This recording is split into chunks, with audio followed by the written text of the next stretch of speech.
আসসালামু আলাইকুম। ডায়েট হচ্ছে একটি মরণ ফাঁদ। এটা আসলে কিভাবে এটা আমি আজকে আলোচনা করব এবং ডায়েট প্রথম কাদের জন্য আসছিল এবং কি জন্য আসছিল, পরবর্তীতে কিভাবে ইউজ হয়েছে, আর আমরা এখন এই ডায়েটকে কিভাবে ইউজ করতেছি এগুলো নিয়ে আজকে আমরা আলোচনা করব। আগে আমি বলে দিচ্ছি, আমি আসলে ডয়কার ডা 2টা 0 0 এটাও না। আর আমার কোনো আমি কোনো সার্টিফাইড নিউট্রিশিয়ান না। আমি জাস্ট আজকে লজিক্যালি কথা বলবো, যদি কারো পছন্দ হয় যে আমি আপনাদের বুঝাই দিব যে আসলে আমরা কিভাবে প্রতারিত হচ্ছি এবং আমরা কিভাবে মিসগাইডেড হচ্ছি, এটা জাস্ট বুঝাই দিব একদম লজিক্যালি। কারো যদি ভালো লাগে দেখতে পারেন, এবং কেউ যদি কারো যদি খারাপ লাগে ইগনোর করবেন। তো এটা নিয়ে কোনো নাই। আমি আমার আমার বডি নিয়ে আমার 20 বছরের এক্সপিরিয়েন্স আছে। ওই এক্সপিরিয়েন্সের আলোকে এবং আমি কিছু জিনিস দেখছি যেটা আমার সমাজে হয়েছে, আমি লাইভ দেখছি এবং আমার চোখের সামনে হয়েছে। এই ধরনের কিছু বিষয় নিয়ে আজকে আলোচনা করে আমি বুঝাই দেব যে আসলে ডায়েট কেন আমাদের জন্য মরণ ফাঁদ, এবং এটা আস্তে আস্তে মানুষের জীবনকে নষ্ট করে দিচ্ছে। মানুষের মানুষ আসলে এটাতে কিভাবে মিসগাইডেড হচ্ছে এটাই বোঝাবো। তাহলে আমি শুরু করি। আমি একটা ঘটনা দিয়ে শুরু করব যেটা আমি নিজে প্রমাণিত এবং আমার সাথেই হয়েছে। 2020 সালের দিকে যখন করোনা প্রথম আসে, আমি আমার একটা ওয়ার্ল্ড টুর্নামেন্ট ছিল, ওইটা খেলার পর আমি গ্রামে চলে আসছি, ঢাকা থেকে বাড়িতে আসছি, গ্রামের বাড়িতে চলে আসছি। তো একদিন সকালে হঠাৎ করে আমি হাঁটতেছি, হাঁটার সময় একটা ক্ষেতের ধরেন জমি, ক্ষেত আর কি, ক্ষেতের ধারে গেছি, দেখি এক আঙ্কেল ক্ষেতের ধারে দাঁড়ায়া আরেক যে কাজ করে আর কি, তাদেরকে কামলা বলে আমাদের এইদিকে, ওদের এরকম একজন কামলাকে সে দেখায় দিচ্ছে এইভাবে এইভাবে কোদাল দিয়া মাটি খোঁড়ার জন্য। তো আমি আঙ্কেলকে সালাম দিলাম, গেলাম, জিজ্ঞেস করলাম যে আসসালামু আলাইকুম আঙ্কেল, কেমন আছেন? তো সেও রেসপন্স করছে। তারপর তার কাছে যখন গেলাম, তখন আমি তার পেট একটু বড়, একটু হেলদি আর কি বেশি, এই জন্য বললাম যে আঙ্কেল দেখেন, এখন তো বয়স হয়েছে, আপনি আপনার স্বাস্থ্যের দিকে একটু নজর দেন। এখন এই স্বাস্থ্য যদি আপনি এভাবে নিয়ে থাকেন তাহলে একদিন বড় কিছু হইতে পারে, বা আপনি বড় ধরনের দুর্ঘটনায় পড়তে পারেন। আমি আর হার্ট অ্যাটাক সরাসরি বললাম না, আমি জাস্ট বললাম যে আপনি বড় ধরনের দুর্ঘটনায় পড়বেন। তখন তিনি আমাকে উত্তর দিল যে হ্যাঁ, আমার তো স্বাস্থ্য আগে আরো বেশি ছিল, ইদানিং কিছু কমছে। আমি আসলে আহ, কি যেন কিটু ডায়েট ফলো করতেছি। আমাকে কি বলেন আঙ্কেল, এটা আবার কিরকম ডায়েট? তখন সে আমাকে বলল যে যে এরকম একটা ডায়েট আছে, এরকম এরকম এরকম গ্রিন টি খাইতে হয়, অলিভ অয়েল দেয়া এইসব জিনিস ভেজে ভেজে খাইতে হয়। তো আমি আসলে বললাম যে আঙ্কেল, আসলে এগুলো মনে হয় স্বাস্থ্যসম্মত না। আপনি পরিশ্রম করেন, ব্যায়াম ট্যায়াম করেন, হাঁটেন, এইভাবে আপনার দেখেন আপনার স্বাস্থ্য কন্ট্রোলে আনা যায় কিনা। তখন সে হাসলো, বলল তোমার বয়স এখনো অনেক কম, যে এগুলো বড় বড় ডাক্তাররা সাজেস্ট করতেছে, এগুলো ইউটিউবে দিতেছে, তো এগুলো তো বেটার নেন, বলতেছে যে বেড়াই তো এগুলো না বুঝিয়ে দিতেছে না, এগুলো তারা বুঝিয়েই দিতেছে যে তুমি এত পণ্ডিতি করো না। সে আমারে আরো উল্টাপাল্টা কিছু কথা শোনাইলো। আমি আসলে ছোট, বয়সের ছোট, তখন আর আমি, মনটাও আমার খারাপ হয়ে গেল, আমি চলে আসলাম যে আসলে এখানে আর কিছু বলা যাবে না। তখন চলে আসার পর আমি আবার ঢাকায় চলে গেছি। অনেক দিন পর আহ, হঠাৎ করে 1-2 বছর পর আমি ওনার খবর নিলাম। উনি দেখি একদিন হঠাৎ করে হার্ট অ্যাটাক করে মারা গেছে। তখন তার ফ্যামিলির সাথে আমি কথা বললাম। তখন আমি যেটা আর কি এইখান থেকে শুনলাম যে সে শুকাইছিল, সে ডায়েট করে শুকাইছিল, শুকানোর পর তাকে এরকম অবস্থা হয়েছিল যে সে শুকনা হয়েছে ঠিকই, নামাজ পড়তে গেলে বসলে ধরে ওঠাইতে হইতো, এবং শরীরের শক্তি কমে গেছে আর কি, যেটা আমরা এনার্জি বলি, এগুলো চলে গেছে, শক্তি ছিল না, তার বল বলতে কিছু ছিল না। পরে সে এটা মানে এই বল নাই, এটা তার কাছে খুব খারাপ লাগছিল। খারাপ লাগার পরে সে এই চিন্তা করে আবার এই ডায়েট ফাইট ছেড়ে সে আবার নর্মাল খাবার খাওয়া শুরু করছে। একদম নর্মালি খাইতে খাইতে আবার সে আগের যেই তার বডি ছিল ওইটাতে ফিরে আসছে। ফিরে আসার পরে তার যেই প্রবলেমটা হয়েছে, সে হঠাৎ করে একদিন স্ট্রোক করে বসে এবং সে হসপিটাল নিতে নিতে মারা যায়। এখন এইখানে আসলে আমরা কি বুঝি, যে আমি নর্মালি যেটা বুঝি যে একজন মানুষের যদি হার্ট ব্লক হয়, তাহলে যদি আমাদের হার্টে, আমরা সবাই জানি 3টা টিউব থাকে। বড় টিউব যদি কোনো সময় ব্লক হয় বা ওই ব্লক ফেটে যায়, তাহলে মানুষ সাথে সাথে মারা যায়। আর ছোট ছোটগুলো ফাটলে হয়তো এক সাইড অবশ হয় বা হার্টের একটা পোর্শন মারা যায়, কিন্তু মানুষ একদম মরে না। তো তার ক্ষেত্রে হয়তো বড়টাই ফাটছিল। তো হার্ট যতটুকুই ব্লক হোক, 70%, 80%, 90% যতটুকুই ব্লক হয়, যদি টিউব ফেটে যায় ওইটা কিন্তু সাথে সাথে 100% হয়ে যায়। ওটা যদি 60%-এর পরেও ফেটে যায়, তারপরেও সাথে সাথে ওইখানে ব্লাড জমে ওইটা আর কাজ করে না। তো এখন আমি যেটা আর কি সবসময় বলি যে হার্ট মোটামুটি সবারই ব্লক আছে, যারা 30 আপ বা 40 আপ, তাদের সবারই হার্ট মোটামুটি ব্লক আছে। যারা কাজ করে অ্যাকচুয়ালি অ্যাক্টিভ আছে, বিভিন্ন ব্যায়াম করে এবং শারীরিক পরিশ্রম করে, তাদের ক্ষেত্রে এই ব্লকের মানে ব্লকটা যে থাকে, যে চর্বিটা থাকে, এই চর্বিটা যারা কাজ করে হার্ট পরিশ্রম করে তাদেরটা একটু হার্ড থাকে, এটা ফাটতে একটু টাইম লাগে, সময় লাগে, এটা হুটহাট ফেটে যায় না। এটা আপনার হার্ট যখন পাম্প করে হুটহাট ফেটে যায় না। যারা কাজ না করে বসে বসে খায়, বসে থাকে, তাদেরটা খুব তাড়াতাড়ি ফেটে যায়। তো ওনার ক্ষেত্রে এটা হয়েছিল।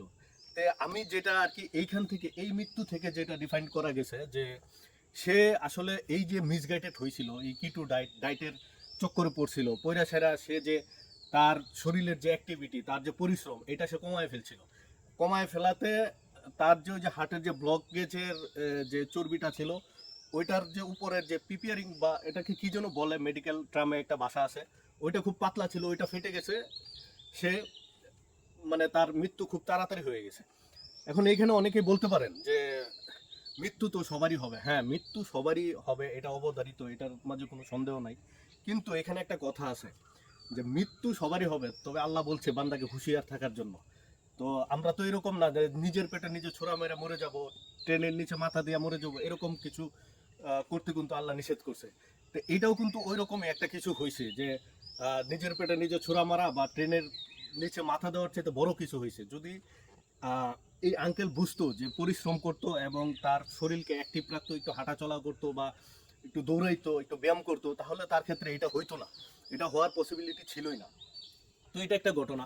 আমরা এটাতে কি বুঝলাম যে এখানে একটা উল্টাপাল্টা ডায়েটের চক্করে পড়েই কিন্তু সে এরকম মানে আপডেট চিন্তা করে তার এই অবস্থা হয়েছে।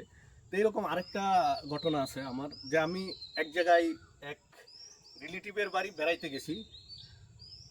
13 বা 14 বছর হবে, একটি বাচ্চা মেয়ে, একটু হেলদি মোটা। তো সে হঠাৎ করে বিকালবেলা সন্ধ্যার আগে আগে শশা খাচ্ছে। আমি তাকে বললাম, কিরে তুই এত এইরকম টাইমে শশা খাস কে?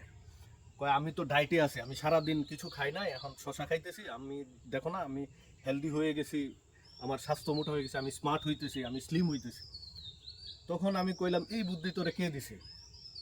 কয় আমি ইউটিউবে দেখছি যে এইভাবে স্লিম হওয়া যায়, এইভাবে ওয়েট লুজ করা যায়, আহ, হাজার হাজার মানুষ করতেছে, এই জন্য আমিও করতেছি। আসলে এরকম হাজার হাজার মানুষ করে না, একজন দুইজন তাদেরই রিভিউ দেওয়ার লোক থাকে, ওইটা রিভিউ দেয়, আর এর জন্য হাজার হাজার মানুষ প্রতারিত হচ্ছে।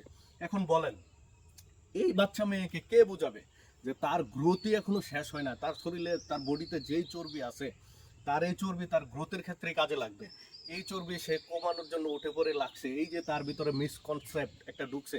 সে কয়, ভাইয়া এখন তো তোমাদের মতো এত পরিশ্রম করা লাগে না, তোমরা যে যে হার্ড পরিশ্রম করে বডি টডি বানাইছো এবং এত পরিশ্রম করো, আমাদের যুগ এখন আপডেট, আমরা এখন এই যে বিভিন্ন ধরনের ডায়েট আছে, এগুলো দিয়ে সেরে আমরা ই করতে পারি, যে আমাদের স্বাস্থ্য আমরা কমায় ফেলতে পারি। তো এই যে যেটা বুঝতে পারলাম যে এই যে বাচ্চাকে যে এই ধরনের আইডিয়া দেওয়া হয়েছে, এটাতে কি হইতেছে, সে একা না, এরকম সমাজে আরো অনেক পোলাপান নষ্ট হইতেছে এবং বিভিন্ন ইয়াতে মানে অনেক ফ্যামিলিতেই দেখবেন যে এরকম একজন দুইজন এরকম এভাবে প্রতারিত হচ্ছে। এইভাবে আমাদের একটা বড় জনগোষ্ঠী কিন্তু মিসগাইডেড হয়ে আসে, তাদের নিজেদের ক্ষতি তারা নিজেরাই করতেছে। আচ্ছা, এখন এটা তো দুইটা গেল, এটা আমার মানে পার্সোনাল মানে এক্সপিরিয়েন্স, এটা কারোর কাছে শোনা না, শেয়ার মানে আমি করছি না। তো আরও এরকম আছে যে আপনি যদি বিভিন্ন জিমে যান, জিমে যাওয়ার ক্ষেত্রে সবাই না, যারা তো পরিশ্রম করে বডি বানায় তারা তাদের হিসাব আলাদা। ও যে আসলে রিয়েলি পরিশ্রম করে এবং যার ভিতরে কিছু আছে, সে আপনার সাথে যাইসা আইসা কথা বলবে না এবং আপনাকে এত অ্যাডভাইসও দিবে না, তার কাজ নিয়ে সে ব্যস্ত। যে আসলে একদম, যে আসলে র ম্যাটেরিয়াল, যে যার ভিতরে জ্ঞান আছে, সে কোনোদিন ফেসবুকে এই সেই আইসা সেরে আপনাকে বুদ্ধি দিবে না যে ভাই এটা করেন ওইটা করেন। দেখবেন জিমে এরকম কিছু লোক পাবেন যারা শুধু শুধু ঘুরতেছে হাঁটতেছে, একজন ভালো কেউ অ্যাডভাইস নিলেন, ডাইকে নিয়ে বলবো ও কি বলছে, যে ও তো আমাকে এটা এটা করতে বলছে। ভালো একজন লোক আপনাকে একটা পরামর্শ দিচ্ছে, আরেকজন ডাইকে নিয়ে ওরা জিগান্ত দিই ওর ডায়েট প্ল্যানটা কি দেয়, বা এটা কোনো কথা যে আপনার শরীর কি আগে আপনি ফিট করবেন না আগে ডায়েট করে ফিট করবেন। তো এই ধরনের কিছু উল্টাপাল্টা টিচারও জিমে থাকে বা আছে। অনেক ক্ষেত্রে যারা জিম করে তারা বুঝতে পারবেন যে সে ডকুমেন্টারি একটা ডায়েট প্ল্যান গুগল থেকে হয়তো সার্চ দিছে বা কোথাও থেকে সে নিছে, বা কারো কথা সে ওইটা চিপকায়া দেয়া সেরা তারা সে বড় বানাইতেছে। সে মানে ডকুমেন্টারি আপনাকে অনেক কিছু বোঝায় ফেলছে যে এত গ্রাম প্রোটিন, এত গ্রাম এই সেই, এত গ্রাম ফ্যাট, আপনার শরীরে এত পার্সেন্ট ফ্যাট আছে। ওই পাগল আসলে জানেই না যে মানুষের বডির ফ্যাট কোনো সময় পার্সেন্টেজ ভাবে মাপাই যায় না। এটা মাপা পৃথিবীতে কোনো যন্ত্র নাই যে আপনার বডির ফ্যাট মাপতে পারবে, এটা ইম্পসিবল। আমার মাঝে মাঝে হাসি পায় যখন মানুষ বলে যে আপনার শরীরে 30% ফ্যাট, 20% ফ্যাট, 40% ফ্যাট, মাঝে মাঝে হাসি। তো এইগুলো আমাদের সমাজে হচ্ছে টোটাল মিসকনসেপ্ট। এইগুলা কইরা আসলে মানুষের যে দৈনন্দিন যে কাজ ছিল এটা থেকেও মানুষকে বিমুখ করা হচ্ছে। এবং মানুষের মানে এইগুলা কিছু কিছু মানে ইনফ্লুয়েন্সার এবং কিছু কিছু ডাইকার ডা শূন্য শূন্য এদের দ্বারাতে আমাদের সমাজে অনেক ক্ষতি হচ্ছে, এবং তারাই মানে এটাতে লাভবান হচ্ছে, এবং তারা এটাতে কোটি কোটি টাকা বিজনেস করে নিয়ে যাচ্ছে। তো এটা হলো একটা। এখন যদি আমি কিছু এক্সাম্পল দিই যে আসলে ডায়েট মানুষকে মানে কতটুকু কাজ করে, আমি আপনাকে বলি যে লজিক্যালি বুঝবেন। ধরেন একজন রিক্সাওয়ালা যে রিক্সা চালায়, প্যাডেল মেরে রিক্সা চালায়, অটো রিক্সা না, ভালো করে বোঝেন। একজন রিক্সাওয়ালা যদি সে রাস্তার ধারে দুইটা সিঙ্গারা ভাজাপোড়া খায় সে সারাদিন রিক্সা চালায়, সে সারাদিন রিক্সা চালাইতেছে। একজন কর্পোরেট জব হোল্ডার সে পৃথিবীর সবচেয়ে এক্সপেন্সিভ ডায়েট করে এবং এক্সপেন্সিভ খাবার খায় এবং পুষ্টি মানে প্রোটিন জাতীয় সমস্ত খাবার খায়, এবং তার স্বাস্থ্যের সমস্ত ক্রাইটেরিয়া মেনটেন করে, এবং ভালো মানে সে শারীরিক কোনো অ্যাক্টিভিটি করে না, মানে সে ভালো একটা ডায়েট ফলো করে, ডায়েট প্ল্যান ফলো করে। এবং একজন রিক্সাওয়ালা এবং ওই কর্পোরেট জব হোল্ডারের দুইজনের আপনি স্বাস্থ্য মেপে দেখবেন, তার ইমিউনিটি সিস্টেম রিক্সাওয়ালার চেয়ে খারাপ, তার শক্তি বল শক্তির দিক দিয়ে যদি চিন্তা করেন রিক্সাওয়ালার চেয়ে তার শক্তি খারাপ। যদি আপনি তাকে দৌড় দিতে বলেন রিক্সাওয়ালা তার চেয়ে আগে দৌড়ে চলে যাবে, সে পারবে না। যদি তার টেস্টোস্টেরন ধরেন, রিক্সাওয়ালা মানে চেয়ে ওই কর্পোরেট হোল্ডারের টেস্টোস্টেরন কম, মানে যেই দিকেই আপনি যাবেন সব দিকেই দেখবেন যে তার চেয়ে কম। এরকম যদি আপনি আরও ধরেন যে আমাদের গ্রামের কৃষকরা, কিছু কিছু কৃষক আছে এরকম যে তারা কি করে, যে এক ঢোল পান্তা ভাত বলি না আমরা, পান্তা ভাত একটা মরিচ একটা পেঁয়াজ দিয়ে খায়, খায়া খেতে কাম করতে লাগে, মাটি কুপায় বা মাটি কাটতে যায়, এরকম একটা লোক। আর সেম এরকম কর্পোরেট একটা লোক যে পৃথিবীর সবচেয়ে এক্সপেন্সিভ ডায়েট ফলো করে, এই দুইটা লোকের স্বাস্থ্য এই সেম। কাঠ কাটে না মানুষ, কাঠ কাটে, কাঠ মানে যাদেরকে কাঠুরিয়া বলা হয়, কুড়াল দিয়ে কাঠ কাটে, সে দেখবেন পাতার ভিতর বাজ করে গুড় আর রুটি নিয়ে গেছে কাঠ কাটতে। ওই লোক এই রুটি আর গুড় খায়া যে ধরনের শক্তি তার ভিতরে থাকে, এবং কাঠ কাটতে কাটতে তার ভিতরে যে ধরনের শক্তি হয়, যে এই পৃথিবীর সবচেয়ে এক্সপেন্সিভ ডায়েট ফলো করে তার চেয়ে এই যে কাঠ কাটে তার কিন্তু অনেক স্ট্রেংথ। যে যেই অপশনগুলো আমি বললাম, মানে এই কাঠ কাটে যে তার অনেক বেশি থাকে। তো এইরকম সমাজে আসলে আমরা মিসগাইডেড হচ্ছি, এবং আমাদের যে অ্যাক্টিভিটি, শারীরিক অ্যাক্টিভিটি কমায় দিচ্ছি। এই যে ঘরেতে আমরা ঘরের যে কাজ, এই বিশেষ করে মহিলারা যে কাজগুলো এখন বাদ মানে করতে চায় না, যেগুলো হলো ওই যে ঘর মোছার যে কাজটা, এটা আমরা এখন বিভিন্ন মপ দিয়ে করি, পরিষ্কার করি। এটা যে আমরা নিজেদের কতটুকু ক্ষতি করতেছে এটা আসলে চিন্তা করার বাইরে। আমরা যদি আগে যেভাবে ট্রেডিশনালি মোছা হইতো এইভাবে মুছলে কিন্তু শরীরের অনেকটা ব্যায়াম হয়, অনেক পরিশ্রম হয়। এবং আরেকটা জিনিস যেটা যে যে কাপড় কাচা, আগে যে আমরা দেখতাম যে গ্রাম শহরে কাপড় কাচতো, এই কাপড় কাচাও কিন্তু একটা ব্যায়াম ছিল। এটা কিন্তু এখন আমরা ওয়াশিং মেশিন বিভিন্ন ধরনের ইয়াতে নিয়ে আসছে। এই ধরনের করার পর আমাদের শরীরে কিন্তু এখন আর ওই এনার্জিগুলো নাই। ওই অ্যাক্টিভিটি কমায় দেওয়ার পরে আমাদের শরীর আস্তে আস্তে হেলদি হয়ে গেছে, এবং আমরা বিভিন্ন ধরনের প্রতিবন্ধকতায় পড়ে গেছি। এরকম আরও অনেক এক্সাম্পল আছে যে আমরা যদি শারীরিকভাবে অ্যাক্টিভ না থাকি, আমরা যদি কোনো কাজে অ্যাক্টিভ না থাকি, কাজে অ্যাক্টিভ, অনেকেই বলবেন যে আমি কাজ করতে পারি না, কি করব? হ্যাঁ, ব্যায়াম করতে পারেন। যদি আপনি ব্যায়াম না করেন তাহলে আপনার শরীর এমনিতেই নষ্ট হয়ে যাবে, এমনিতেই থাকবে না। আপনি যত ডায়েট করেন, যত কিছুই করেন, কাজ হবে না। এই যে এখন বর্তমান যে আরেকটা ট্রেন্ড আসছে ইদানিং, আমি খুব দেখতেছি যে স্লিমিং জুস বা ডিটক্সিং যে জুসগুলো বিক্রি হচ্ছে, যে আপনি খাইলেই 10 কেজি 15 কেজি 20 কেজি কমায় ফেলবেন। এইটা পৃথিবীতে, এইটা আর একটা ভাওতাবাজি ছাড়া আর কিছুই না। এটা টোটালি একটা বিজনেস আইডিয়া। জানতে পারছি যে এইগুলা এরকম কাজ করে যে আপনি যখন একটা স্লিমিং জুস বা ডিটক্স জুস খান, তখন এটাতে আপনার শরীরে কিছু ইলেকট্রোলাইট এবং ভিটামিন মিনারেল ঢুকতেছে। আপনার শরীরে কার্বোহাইড্রেট এবং প্রোটিন, ফ্যাট, এগুলা মানে না যাওয়ার কারণে আপনি জেনারেলি একটু স্লিম মানে আহ, মানে দেখার মতো একটু চিকন হইতেছেন। এটা হওয়ার কারণ হচ্ছে আপনার শরীরে যে সোডিয়াম, ওইটা বের হয়ে যায়, কিডনি দিয়ে বের হয়ে যায়, এবং আপনার যে কোষের আহ, দুইটা কোষ যে আমাদের একসাথে থাকে, এই কোষের মাঝখানে একটা স্পেস থাকে, ওইটাকে বলে ইন্টারসেলুলার স্পেস বলে। ওইখানে একটা পানি থাকে। ওইটা আপনি যখন ওই কার্বোহাইড্রেট এবং প্রোটিন, মানে ওই কি বলে যে চর্বি যদি না খান, তখন ওই পানিটাও বের হয়ে যায়। তো এটা বেশি দিন থাকে না। আপনি যখন একটু ওয়েট লুজ করবেন, হ্যাঁ 5-10 কেজি কমবে ওই বডির পানি, চর্বি কিন্তু কমবে না। চর্বি অনেক কঠিন জিনিস কমানো।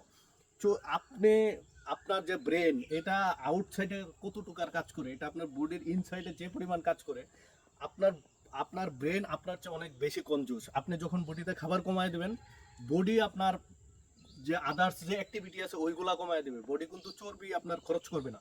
বডি কখন চর্বি খরচ করে জানেন? বডি একটানা 48 ঘন্টা যদি আপনি কিছু না খান, তারপরে বডি প্রস্তুতি নেয় চর্বি খরচ করার জন্য।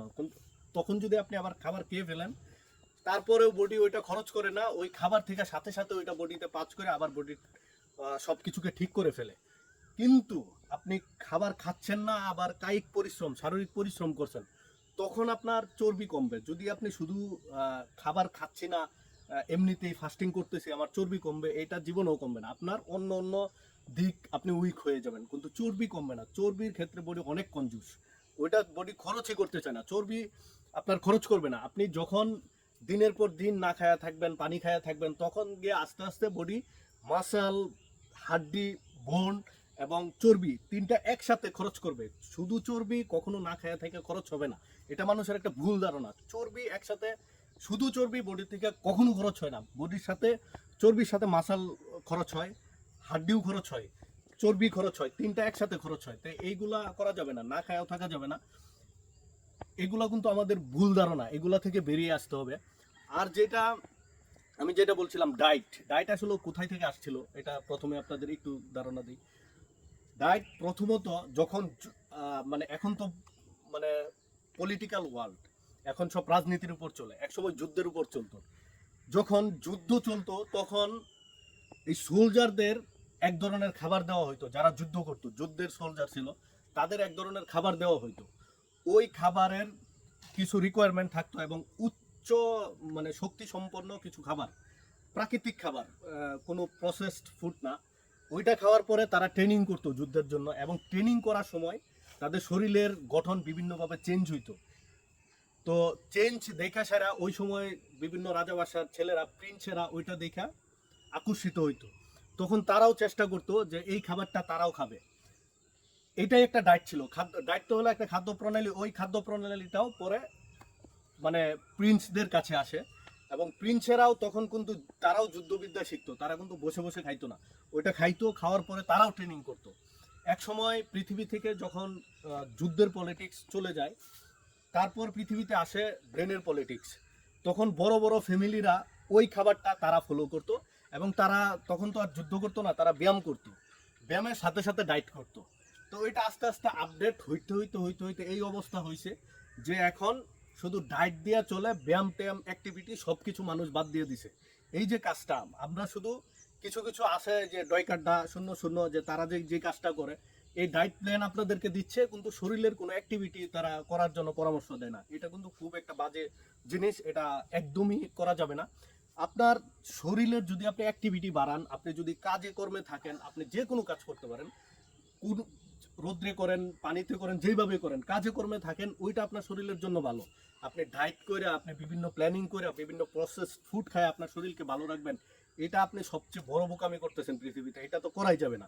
তো এইগুলা থেকে আমাদের বের হয়ে আসতে হবে এবং আমাদের শারীরিক অ্যাক্টিভিটি বাড়াইতে হবে। যে কোনো কাজ করতে পারি, যাদের কাজ করার অপশন নাই তারা দৌড়াইতে পারেন, ব্যায়াম করতে পারেন।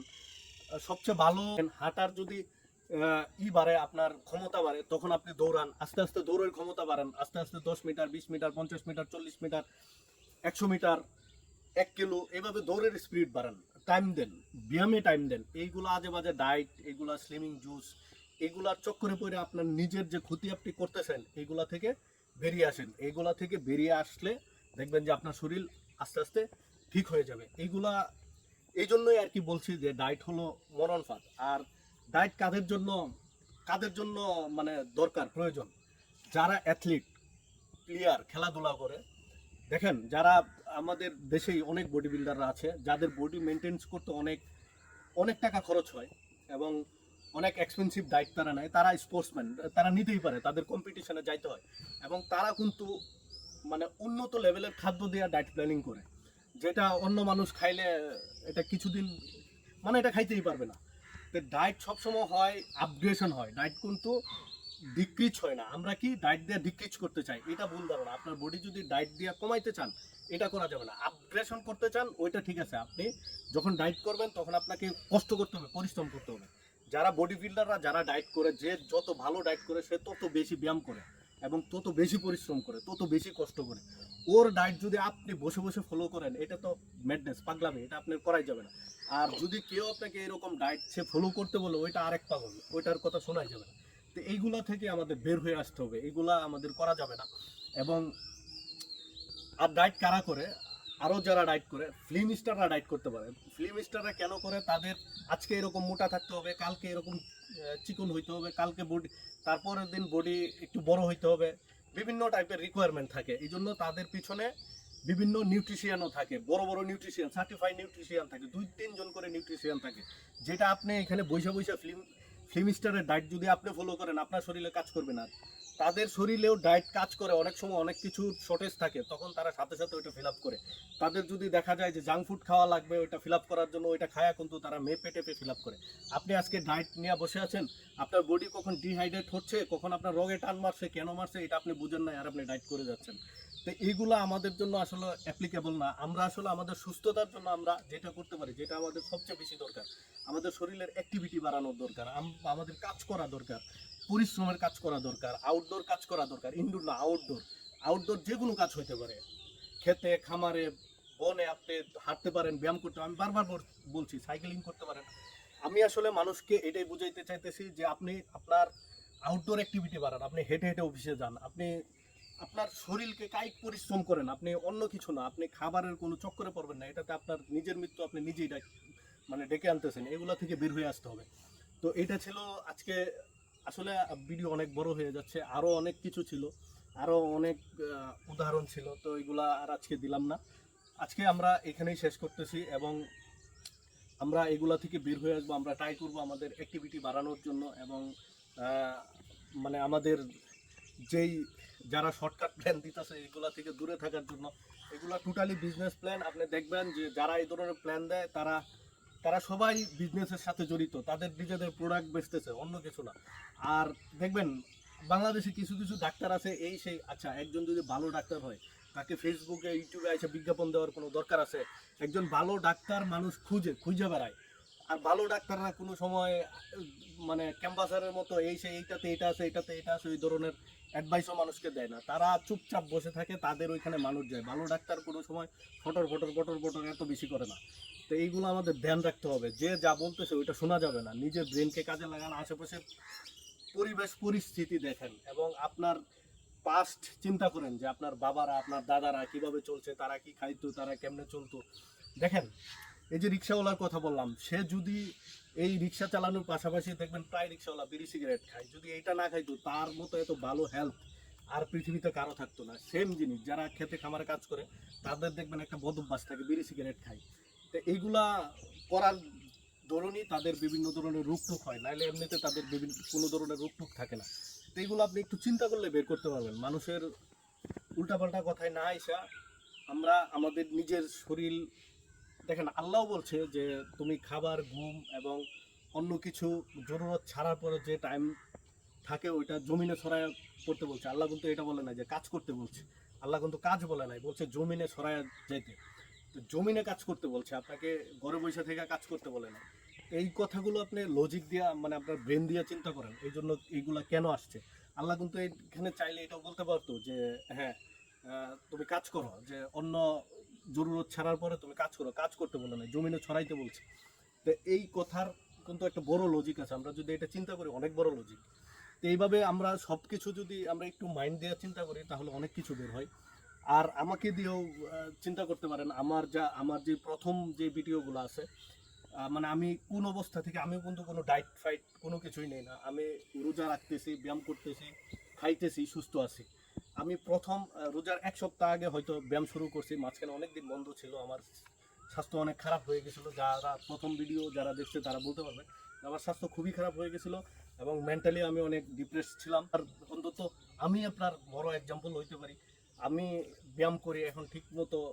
মানে আমি আমি রিয়েলি কোনো ডায়েট ফলো করি না। আমি যেই খাবার ইফতারিতে সেহরিতে মানে ফ্যামিলির 5 জন যেই খাবার খায় আমি সেম খাবার খাইতেছি। এই জন্য কি আমার মাসল হইতেছে না? হইতেছে। আমার কি পেট কমতেছে না? কমতেছে। আমি ট্রেনিং করে কমাইতেছি। আমি কোনো ডায়েট ফাইট, কোনো ডায়েটের চক্করে, কোনো খাবারের চক্করে পড়ছি না। পৃথিবীতে এইগুলার কোনো ভ্যালুই নাই। আপনি আবারও বলছি যে ডায়েট ফাইটের কোনো ভ্যালু নাই। আপনি সাধারণ মানুষ, সাধারণভাবে চিন্তা করেন, সাধারণভাবে সুস্থ থাকেন। এত জিনিসকে কমপ্লেক্স করেন না, কমপ্লেক্স না করে সাধারণভাবে আপনার যা আছে তা নিয়ে আপনি জাস্ট শারীরিক পরিশ্রম করে যান, ব্যায়াম করে যান, দৌড়ান। বাংলাদেশে অনেক রানার গ্রুপ আছে, তাদেরকে দেখেন, ফলো করেন, তাদের দেখে আপনি দৌড়ানো শুরু করেন, হাঁটা শুরু করেন, ব্যায়াম করা শুরু করেন, জাস্ট কায়িক পরিশ্রম করেন। এটাই হলো আমার কথা, আর কিছু না। তো আজকে এইখানেই শেষ। আসসালামু আলাইকুম।